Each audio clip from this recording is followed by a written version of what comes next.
make sure you don't miss a thing. Go to starzology.com/newsletter and sign up.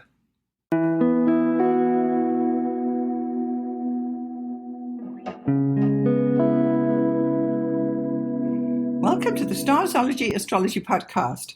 I'm your host, Alison Price, and I'm here with my good friend and co-host, Arwynne O'Neill. Hi, Alison. It's great to be here. So nice to have you here again. So in this episode, we're actually going to be doing one of our listeners' charts. Yeah.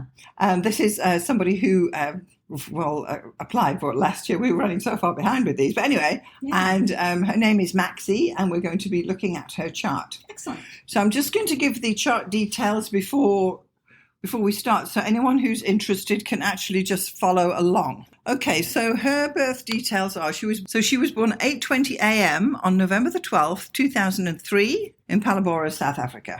Nice. So, yeah. Love a good Scorpio chart. Yes. Yeah. Isn't this who our audience is? Yeah. So this chart then returns an ascendant of 7 Capricorn. Mm-hmm.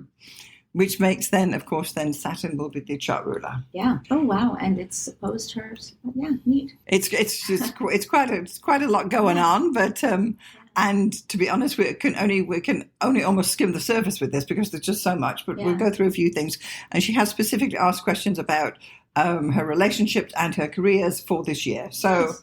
Although we'll just go a little bit over the natal chart, we will dig a bit more into the forecasting. Sounds great. That's cool. So I'm just going to go through how I would normally unpack a chart, just because we like to be organized here. So first up, I'm going to look at the balances, then we'll look at the ascendant, then the chart ruler, the luminaries, and major aspect patterns, just briefly.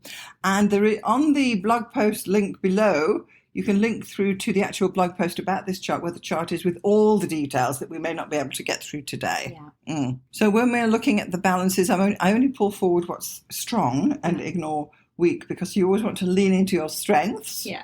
Because you can't shore up a weakness that way. Yeah, there's no sense in talking all about empty houses and all that. Exactly, right? Yeah. Let's just talk about what's there. Yeah, so she is strongly water element. Yeah. She's got 4 planets in water there. And there's a strong mutable mode as well. That's also got 4 planets in there. And of course, interestingly, because with the hemisphere, it's the sun and it's the top part of the chart. So there's 5 planets there. So that's the southern, which is kind of important. So it's more extroverted than introverted. Yeah. By naturally, although we'll see as we dig through it. Yeah, totally. Quadrants are balanced, triple division.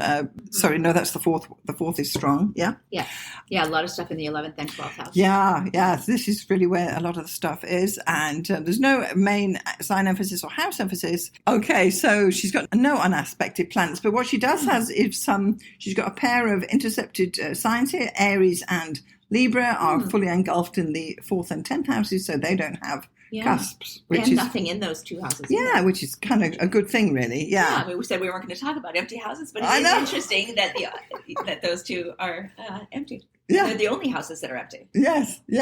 So there it is. You know, sometimes it's very different. But And I also just picked up, just as a matter of course, that considering the Chinese horoscope, not that I generally go there, but this is a yin, it's a water ram chart. So she may, of course, already know these things. So the first thing we would look at would then be the ascendant, which in this case is Capricorn at 7 degrees 29. And you'd also want to consider first house planets, which is Chiron. Yeah, at 14 degrees Capricorn.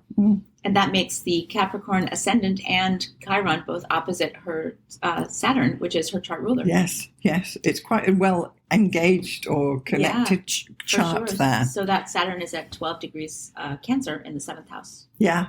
So this is already bringing Chiron to a little bit of prominence here, which is not always the case with Chiron. It doesn't always pop up so readily or so easily, as it were. Yeah. And then the ascendant aspects is, it's conjoined Chiron, and it's also in opposition to Saturn, what we just said.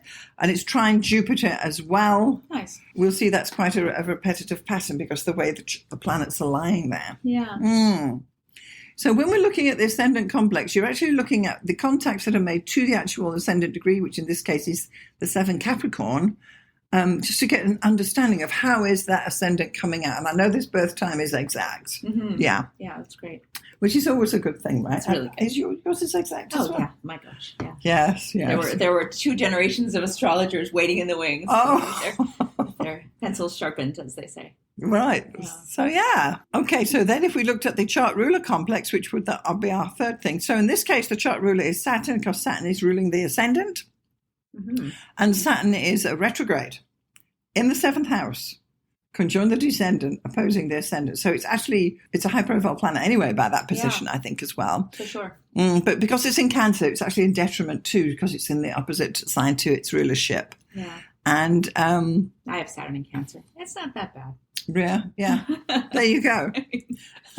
As Saturn, I got through. As Saturn goes, Well, this is it, right? As Saturn goes.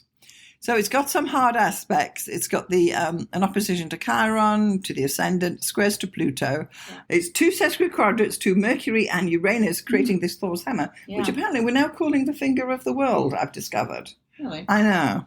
Well, we'll see. We'll see about that. And it's got a couple of soft aspects too. It's trining the Sun, trining Mars, and sextiling Jupiter. Yeah. So is that a grand trine? It absolutely is. Nice. So hey, we've got some patterns in this chart. Yeah, I mean, who doesn't love a grand Saturn Mars Sun trine? Exactly. I don't actually have any patterns in my chart. I'm not sure if you do. I have a grand trine. Oh, you do. Oh, yeah, okay. One. Yeah. Yeah, but she's got what, 5 patterns in here, which is makes it quite a complicated chart. Yeah. So then there's also Saturn's also in this mystic rectangle with Saturn, Jupiter, Chiron, and Mars. Yeah. And that's one of those patterns where it's got 4 planets in it. So there's a lot of unpacking to be done there. But again, the chart ruler is connected with these patterns. Yeah. So this is one that's soft and hard. So that's kind of a good thing. There's so much to be said here. Totally. So that's your chart ruler. So this is a Saturn that, although it's retrograde, it's got a lot of connections into the chart. Yeah. It's got a lot to say, and it will be almost, I want to say, the backbone of her personality because of that, because it's strongly placed. Yeah, for sure. And it's Saturn. So what are we saying? She's slowly steady wins the race. Yeah, for sure. And I love the fact that it's opposite Chiron, because that just it's real interesting. That whole Capricorn Cancer axis, it's already very Saturnian for me. Yes. Like it's very mother, father, home versus the career. And I love that those other 2 planets engaged, because that just really, the stories almost write themselves. I think it's like she's got this steel backbone almost that we're not seeing. Right. Yeah. It's well structured. Yeah. And then Mars, I mean, even though it's a water, like the grand trine with the Sun and Mars, water can be incredibly strong, Yeah. But yeah, that's an interesting. A lot going on with that one, yeah. So then we turn our attention to the Sun. Let's have a look at the Sun. So clearly the Sun's in Scorpio in the 11th. Yep. It's an accidental detriment because the Sun rules the 5th house. But still, it's okay. It's got a couple of aspects, but no hard aspects. So the Sun's only got that trine going on. So that's kind of interesting. Yeah, conjunct the South Node, which is whatever, opposite the North Node, which is interesting. Yeah, so much to be said here. This is a chart where I'm thinking, oh, good heavens, as I make more pages of notes, because it just keeps on coming. Yeah. Moving on from there, I found her prenatal eclipse position is at 9 degrees 19 Gemini, so that's in her 6th house. So this is the solar eclipse that occurred while she was still in her mother's womb. Right. So it's known as the prenatal eclipse, and it's really just a sensitive point in the chart. And I'm just bringing that forward as 9 Gemini because you've got to make a note of everything. Right. So I want to urge Maxie to go back and read the blog posts and start digging through all this stuff that we've highlighted here, because there just isn't time to explore everything today. Yeah, totally. Which is crazy. What would you advise someone when it comes to prenatal eclipses? Would you say that is something that's sensitive to transiting planets? Absolutely. They can trigger that?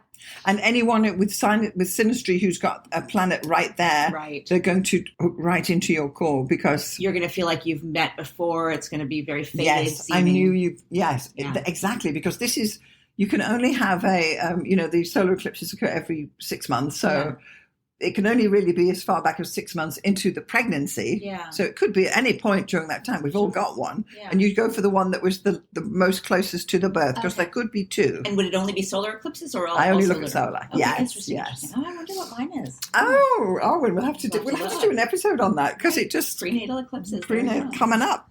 Yeah, it's a very sensitive point, because it was critical. It was a critical eclipse point. Because even though the child has not been born, if you go back to this position where the Sun was prior to that, which is called, contra transits where they're going backwards. Right. That's where you pick these up. So that's, as I say, there's quite a lot going on. And because I was going through this systematically, you pick up all this stuff that we don't have time to talk about today. Yeah. And generally, if this was a client sitting in front of me, I wouldn't necessarily be chatting with her about every single thing. But I pick up the information because when I do go deeper, or when she comes back for her second and third consultation, we could then explore these things. But as an astrologer, you want to pull it all forward to start with. Yeah, for sure. And then she, at her leisure, can look through the blog posts Exactly, and be like, exactly. Yes, indeed. So then we look at the moon, and so the moon's in Gemini in the 6th house, fair enough, and it's actually out of bounds, which is something else we haven't gone down, the road we haven't gone down, because the moon is apparently at the moment too. So it's north 2615. Normally it doesn't break through the 23 degrees that the sun's declination, but when she was born, it was at 26, so it's known as an out of bounds moon. So it doesn't happen all the time. It happens in certain years. It happens to Mars as well, and that's another topic we need to talk about one day. And I always think it makes them a hooligan moon. Ooh. Because they've broken the bounds of the sun's path, and it's gone to say, "Hey, I'm going outside, thinking outside the box." Yeah. So that's the hooligan moon. The hooligan moon. You know how recently, like, it used to just be like, okay, we'd have like full moons, and then we'd have blue moons every once in a while, once in a blue moon, and now like every full moon is like, oh, it's the dark blood wolf moon, or you know what I mean, like. I think this is the Wicca. They name it all of the moons, the harvest moon and the pink moon. I've just started seeing that in the last few years. Oh, it's the whatever moon. Yeah. Yeah, so hooligan moon's a good one. I like that. No, that's just a hooligan moon to start with. So, and she probably knows about it already. And it's opposite. Is it opposite Pluto? It is. So hugely, everything's engaged and clicked in with this chart. There's nothing hanging quietly in the shadows here at all. So that's interesting. And of course, it's a full moon phase because the moon has just passed full moon. So again, to Maxie, go dig into these things. We're highlighting it for you. That's what you want to be looking at. It's got a couple more aspects, but we don't need to go into it. So so there's 5 major aspect patterns. We've got the mystic rectangle we spoke about. There's the water grand trine. There's also 2 T-squares in here. So she's got these 2 T-squares. There's the Venus T-square. And so that's Venus is squaring Jupiter and Mars, and then Jupiter and Mars are opposition. And then Pluto, which is also conjoined Venus, but technically it's a separate T-square. That is, Pluto is still square Jupiter, square Mars, and they're both making the opposition. So this is 2 mutable T-squares pointing to Venus and Pluto, which are the money planets conjoined in the 12th house. Interesting. So I wonder what she does for a living. Yeah, so there is an interesting story there. Or there will be, because she's quite young. She's still, relatively, right? Yeah, right. So that is hugely important. And again, it's not just one old T-square. She's got 2, making the full-on point to these 2 planets pointing to the 12th house. So these T-squares have separate sort of energies to, say, the trine or the Thor's hammer. There's a lot to be unpacked in all those aspects and all those houses, and there just isn't time to do it today. Yeah. But that would be one thing that you would want to pay attention to. Even though these 2 are actually now in the 12th house, and not the first thing you're going to be looking at. Once you find the T-square, you have to pay attention to it. Sure. Yeah. So then I got onto her dispositor tree. Oh, yay. Which I knew it was coming. Well, of course. What would it be without a dispositor tree? If I can so she's got this committee dispositor tree, which means there's 3 planets on the top line, and they're all flowing in a circle. So these energies flow together. So this is her committee in life, and these planets are Mercury, Jupiter, and Mars. Nice. And they're great planets, and they are the ones where she's going to be. These are the usual suspects, like we say.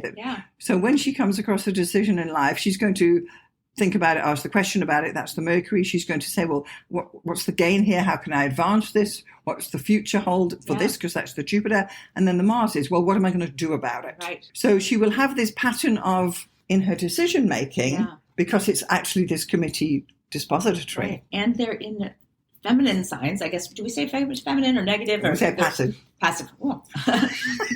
because they're in Scorpio and Virgo. Yeah. And Pisces. Yes. Which is interesting. Yes, I know. And of course, Jupiter is that opposition to Mars in that T-square, so they're right. connected to. So it's quite an engaged and meshed chart. Yeah. But this Mercury, Jupiter, and Mars are likely to be the planets that she goes to and says, well, let me think about that.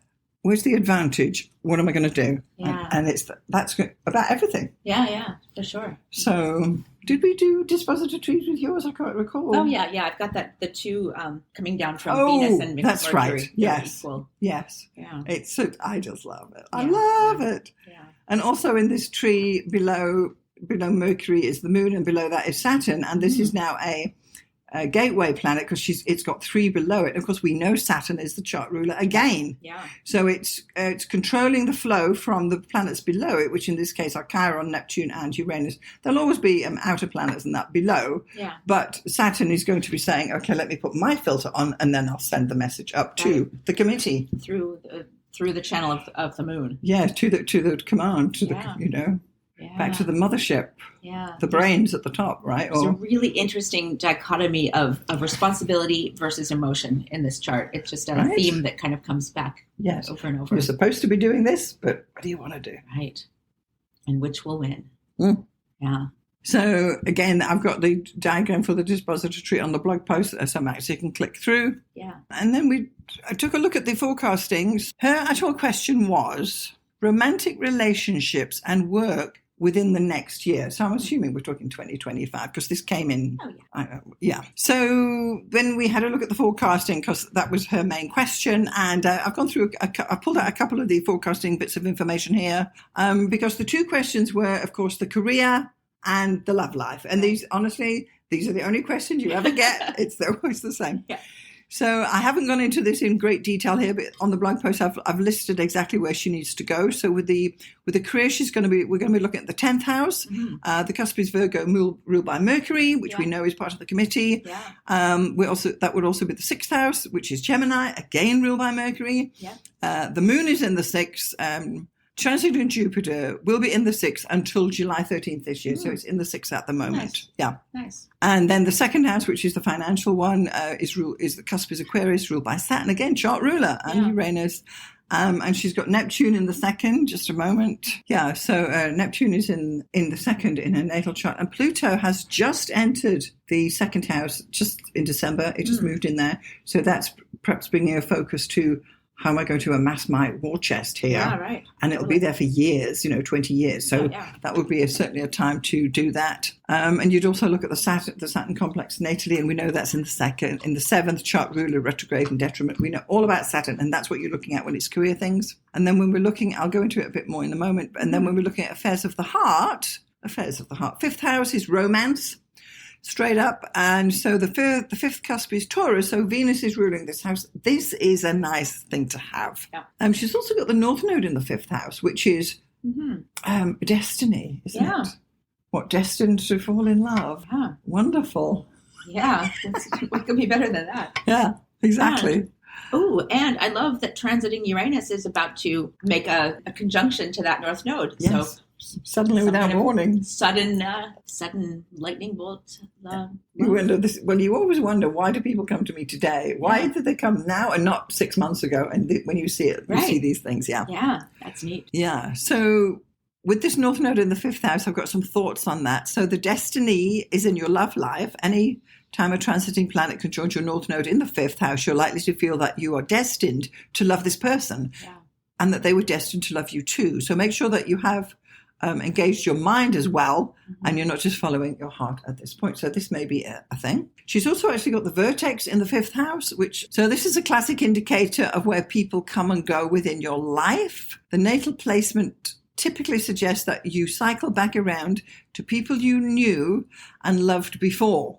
The vertex in the 5th house is often an indication that people whom you knew in your past will remain in your heart, often for the rest of your life. And when any transiting planet conjoins your natal vertex at 16 Taurus, you are likely to feel the urge to rekindle an old flame. And additionally, any person who has their natal sun conjoined your vertex is likely to be seen as a romantic interest for you.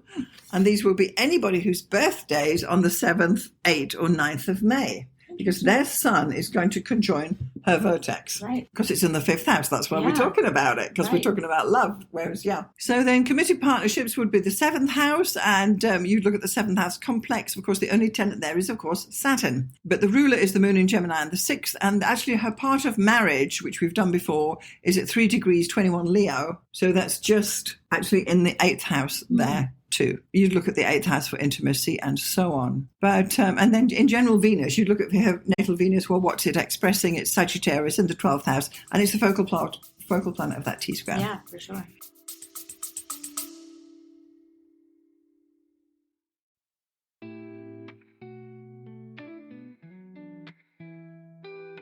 For those of you interested in a little more, I'm now offering online astrology seasonal sessions. So there's one session in each of the solar seasonal mid-months, which will be February, May, August and November. I'll be chatting about advanced astrology topics through a Zoom presentation. If you're interested, check out the link for my seasonal sessions in the show notes below. Now back to the episode. So anyway, having said all of that, there's so much work in these charts. So then we get to the inner transits, which I just want to have a brief look at. I'm just going to go through some of those. So the Sun, Mercury and Venus travel close together and will bring their energies to bear on romance over a varied time this year, specifically for her now. So the Sun will stimulate your love life from April 21st to May 26th. And if you are single, because I don't know, this is a great time to meet somebody who touches your heart. And if you're in a relationship, you may find that it becomes more significant the longer you spend time with them. Now, normally I wouldn't bother with sun transits, but we have specific questions about the love life. Mm-hmm. So we're looking at when is the sun going through the 5th, and then ultimately will it go through the 7th. Right. Mm-hmm. So where the sun goes, Mercury and Venus follow closely behind. Yeah. Mercury is entering your 5th house on May the 10th to May the 26th, so that's a short time. Yeah. This will stimulate your romantic sector as well, but the energy is more likely to be expressed through communications, new contacts you meet, and anyone you meet face to face, or you exchange emails with or phone numbers or something like that, who may be more important for you later on. So in general, this is a great time to connect with people who you really enjoy being with, but not necessarily romantically, although they certainly can be. Mm-hmm. Mercury goes through the 5th house. Yeah. And then the Venus is actually going through the 5th house from June 7 to July 8, so almost a full month. Yeah. And this will bring a chance for romance and love affairs. Nice. It's an ideal to fall in love, although you realize that Venus does this every year. Yeah. But anyway. Yeah. And if you are open to it, you're likely to meet someone whom you find valuable, someone whom you find worthwhile, and someone who you can appreciate on a deeper level when Venus transits your 5th house. Right, moving on. 7th house. 7th house cusp is Cancer. Moon rules the 7th. So the 7th house represents all serious relationships such as marriage and long-term common law relationships. It includes commitments like betrothals, engagements, dowries, and prenuptial contracts, because I know dowries are big in South Africa. Really? Yes. Wow. And with Cancer on the cusp of the 7th, and therefore the moon ruling, it's likely that you'll find your life partner through a family connection or via someone within your heritage. And with natal Saturn in the 7th, this typically indicates that you will marry an older, more established person or someone with a solid reputation. This placement suggests that you will marry later in life and usually after the age of 30, which is at your Saturn return or past it. Right. And Saturn in the 7th house, as the ruler of time, also indicates longevity and staying power with the people who are in it for the long haul in all your committed relationships. Yeah, for sure. So again, this is generally indicating that there might be a lot of you've got to kiss a lot of frogs before you find your prince. Right. And you're kissing your frogs in the 5th house, but your prince will be in the 7th house. Yeah, totally. So then moving on to, so looking at the transits of Mars there. So Mars is actually currently in the 7th house. It's going to retrograde back and will go direct soon, and then it'll continue on to be in your 7th house. It finally leaves on April the 20th. So it's still stimulating that 7th house at the moment. Yeah. And will have done earlier. I'm also looking now at the transiting Jupiter, because Jupiter is going to enter your 7th house on July the 13th until June next year. Wow. So that's a full year. And this is an opportunity for a serious relationship. Yeah. And what once started as fun and laughter may expand into a partnership where you feel you could go far with the person. Yeah. So you're likely to have known someone for a while since Jupiter was in the 5th house. Yeah. And then suddenly you see them with fresh eyes. Light. Yeah, it's a great. Serious. It's quite a year coming up for this lady. I love it. Yeah. And the only downside of that Jupiter going through the 7th is that you may be presented with more than one opportunity, and if you dilly-dally, you may miss the boat. So we've got that too. Yeah. So, yeah. Okay, so I've printed the graphic ephemeris. You go to the blog post, you can see it there. For anyone who's an astrologer, do follow along. But if you're not actually into astrology, Maxie, then don't worry about it. But anyway, so this graphic ephemeris actually covers a 2-year span. And I started 6 months beforehand, so I can see the cycle unfolding. And then we are somewhere in January 2025, and it's going ahead for kind of 18 months, so we can see these cycles. So not everything matters on this graph, and the trick really is sorting out the wheat from the chaff, which we've done. So what we've got is that her natal planets are down on the right side, and there's a horizontal line for each planet coming across. And when a transiting planet crosses and makes a aspect, though, it will be shown at the intersection. That's what we're looking for here. Yeah. So I think there's just 4 planets here that are of any interest whatsoever. So the transiting Jupiter, that's the blue one. Jupiter is opposing Venus and squaring Mars. So this is this one. Sorry, I'm pointing at the picture, but anyway, you'll see it.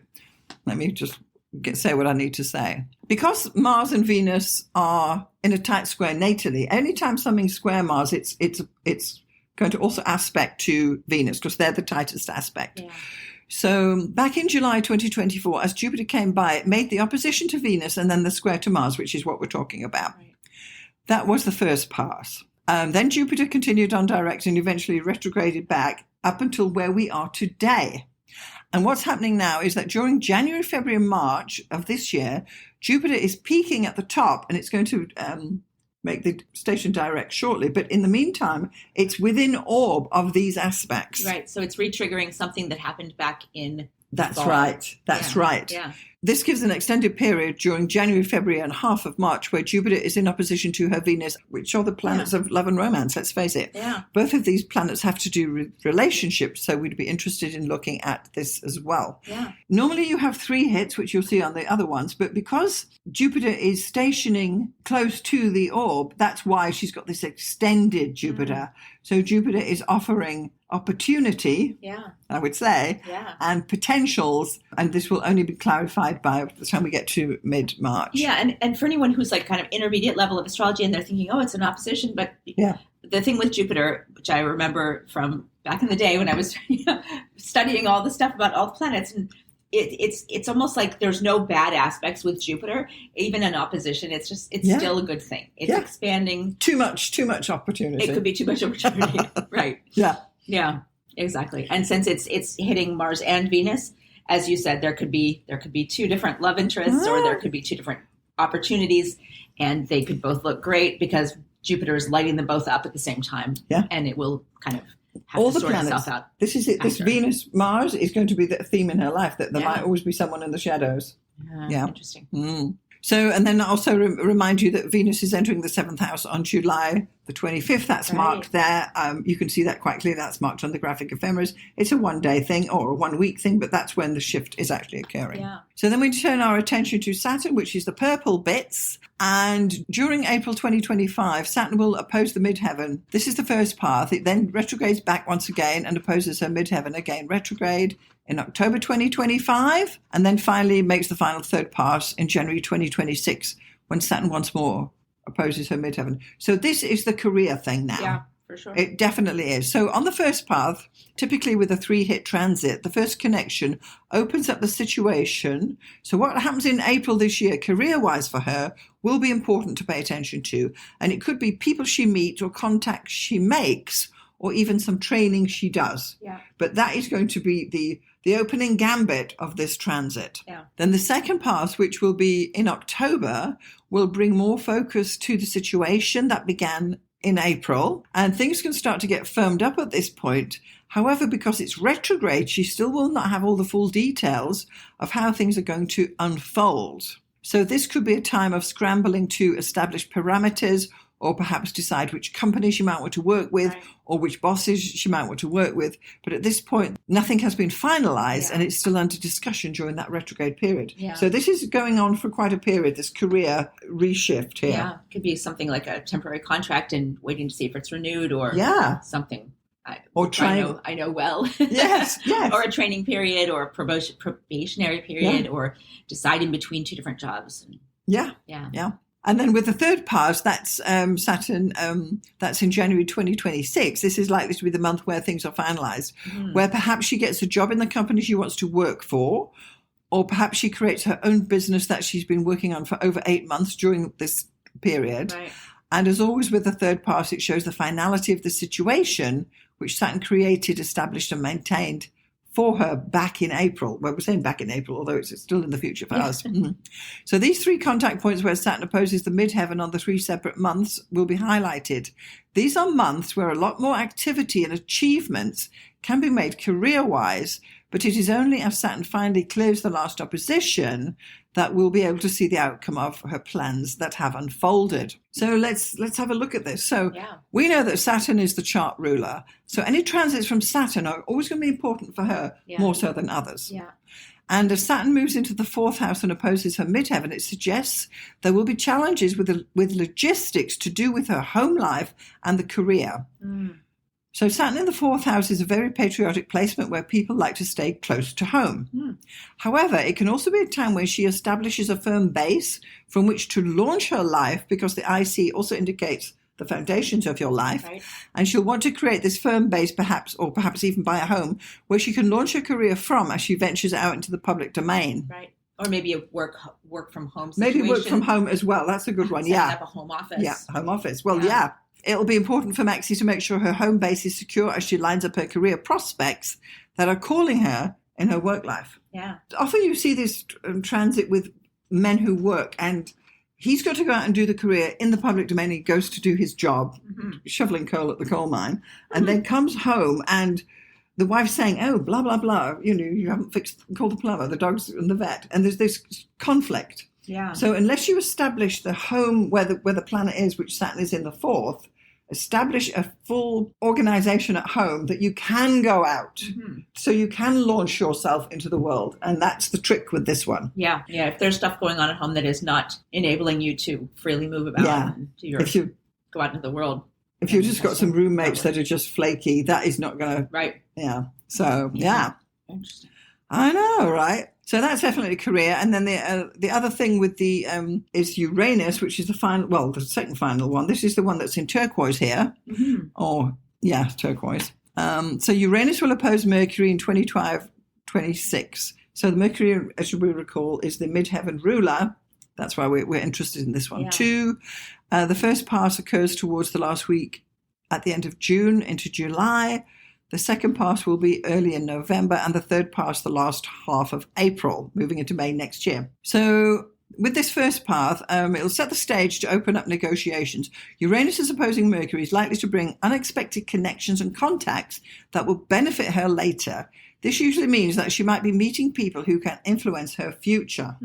And then the second pass will be a time where she continues to find new and innovative ways of communication, or even language skills, or even considers to do some writing or something like that, because again, it's Mercury. And the second pass is where you're still in the midst of the situation, you're still in the weeds wading through, and at this point you have to remember that you still don't have all the information, but you have enough to start making some plans. And then only at this third and final pass, which will happen in April, May next year, this could be a time where she has a changes of designation at work in her career, or where she perhaps does some writing, language communication, or editing, or reviewing. Because it's Mercury is the midheaven ruler, it can be anything that has to do with her career, really, at that point. Yeah.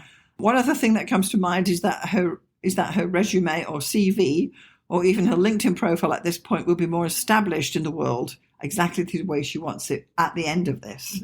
And from this point onward, she could reflect back to June 2025 to how she thought things were going to unfold in her future, because the future is represented by Uranus. Yeah. And alternatively, it can be that she embraces new technology or something modern and fashionable, which then becomes the main thing she's talking about, thinking about in her day-to-day career. Right.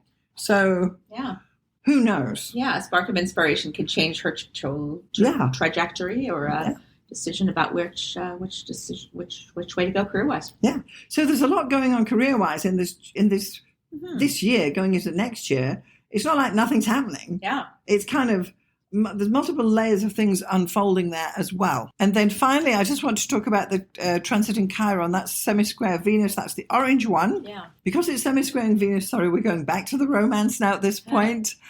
And during this time, she could anticipate that Chiron and her love life, represented by Venus, will be a focus again. So Chiron is the gift in her chart, and it brings potential for good things once she's overcome any wounds she may have.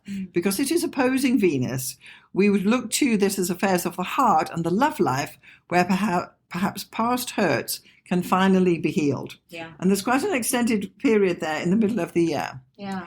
So clearly everyone's love life is a complex thing, but during the mid-year of 2025, Maxie will need to give herself some time to work through and heal any issues that there may be in her love life, and this might not be easy. For example, if she's been hurt romantically, this will need to be worked through before she can start another romantic relationship, so as not to take the baggage, which is Chiron, with her into the new love and say, you're just like all men, or whatever, we all do it, right? And Chiron will make the final opposition in April 2026, when once more these issues will come forward. But this Chiron opposition is unlikely to supersede the Jupiter going through her 7th house, bringing optimism and luck to serious and meaningful partnerships. Yeah. So, having looked at the transits, I then turned my attention to the secondary progressions, and the one that came up straight up was Progress Venus is entering her 1st house. Ooh. Yes. That's interesting. So, exactly, right? Yeah. So this is September the 8th, 2024, basically 4 months ago. Progress Venus crossed the ascendant and enters her 1st house. Okay. So this is likely to stay in her 1st house for around 30 years, but she will be experiencing the energy of it this year. Yeah. Yeah, that's cool. I mean, that's a setup for life almost. I mean, I know. What a great placement to have. Good looks and money, Yeah, right. Love coming to you. Love and money coming your way. Attracting the good things in life. Yes. Yeah, amazing. I love it. Yeah. So this energy shift that we're particularly talking about will only last until September 2025. That's this year. And whilst Venus is in orbit of the conjunction of the ascendant, because that's what we're talking about. Right. And symbolically, this is Venus coming out of the darkness of the 12th house and entering the light of the 1st house. It will only happen once in her life. It doesn't go back. Yeah. So symbolically, this is Venus. It's an indication that love and finances become more clear to her now, and that the focus is on what she wants, rather than what she felt society was imposing on her in the 12th house, where she's saying, do it this way. So the reason we're looking at a Venus is not only because Venus is the planet of love, but also because Venus rules the 5th house for romance. So now it's in a better place. And the Progress Venus entering the 1st house brings a sharp focus to you as a person. It lets you show your femininity, who you are as a young woman, and what you would like to attract, and what you are looking for in love. Yes. And that's not all. Progress Sun conjoins Venus too. So in October 2025, the Progress Sun will exactly conjoin her natal Venus in the 12th house. This will be a highly auspicious time, and even the 2 months leading up to it beforehand and afterwards, when the Sun is in orb of Venus, will be the times that vibrate with this positive energy. Anytime the Sun comes through, it's usually a good thing. So with the Sun, the Progress Sun is crossing her natal Venus, stimulating it. It'll only happen once, and it's happening for her this year. So, love is in it. We'll be expecting our wedding invitations. Right? Right. Awesome. Yeah. Yeah. So, and then the final thing I looked at was the solar return, because you have to. So I calculated the one for November 2024. Okay. So looking at the solar return for last year, which was November 2024, this is her birthday. So what we have is that the Sun is actually in the 10th house. This is a dynamic position, bringing a bright spotlight to your career. Yeah. Hello. If you were thinking of moving up the corporate ladder, or if you were thinking of opening your own business, this would be a brilliant time to do so before November this year. And then also the Sun, the solar return Sun, has a yod aspect to it, which is that green pointer that you see quite clearly there. Yeah. So what we have is highly significant. The Sun is both quincunx to Jupiter and Chiron, and Jupiter and Chiron are sextile to each other. So this is one of these 12 harmonic things that almost fated things. And yards are typically spiritual in nature, and the planet that is being pointed at, so in this case it's the sun in the 10th house, is the main feature for the pattern. And this yard is in the solar return chart, is the main indicator. It's pointing at the sun this year until November. Yeah. So it's the energies there of Jupiter and Chiron coming through. So some interpretation suggestions I have are the sun yard shows that your growth potential and optimism, Jupiter, and your teaching or healing powers, Chiron, are flowing towards you, yourself personally, the sun. It is a period when you have to step into the limelight. And remember, the sun is your identity. It is who you are, your beating heart, and your life force. So the sun in the chart shows where you can stand up authentically as yourself without bending to the whims of others. Mm-hmm. What could be better than that? It's 10th house career. Yeah. It's going to, what it was, there were so many indicators when I started looking at this chart, and it took a lot of time, I have to say, to go through all of this. And clearly I haven't gone through everything because I didn't do a full on the natal, but all these indicators are showing that the love life is on the front burner, and the career is kind of, it's there when she's worked out what she wants to do, I think. Yeah. What would you say? I agree. I think that's a great assessment, and I think this looks like a really auspicious year for both of those arenas of life, for sure. Yeah. Whereas some years and some charts, there's nothing happening. Right. Totally. Nothing. Yeah. So it's interesting. So it is interesting. Yeah, I would be interested to see how all of this plays out. I know, right? Yeah. There's just so much going down all at once there. So anyway, so there you have it. We've gone through a brief, I want to say, whistle spot look through at one of our listeners' charts, Maxie, who very kindly gave us permission to work with her chart. All the charts and details will be on the blog post. Click the link below in the show notes. And certainly, Maxie, let us know later down the line how things unfolded for you. To our listeners, if you've enjoyed this episode, do consider sharing it with anybody who'd be interested. Make sure that you're on our mailing list, getting our newsletter, and that will be at starzology.com/newsletter. And if you'd like to send us a text, you can do so on either Apple Podcasts or Spotify. If you click the link at the very top, you can send your questions or your comments about what we've said here today, Arwynne and I. And please do give us your name and perhaps where you're coming in from. We do get random texts coming, and it's can be challenging at times. And please do make sure that you're following Arwynne, and Arwynne is at... I'm at mspink.net. That's mspink.net, and I am sending out a weekly newsletter every Saturday. I'm writing about art and books and politics, a little bit of politics, and pop culture and anything that interests me. Yeah. And it's a good little read. Upbeat. Yeah. It's very upbeat, yes. Yeah. So, Maxie, do let us know what you think of our interpretation. We'd be happy to, we'd love to know what you think. Absolutely. So, Arwynne, I'd like to thank you for joining me here today. Thank you. It's been great. And thanks very much to our listeners. Thanks for listening. And thanks for listening, and we'll see you next time.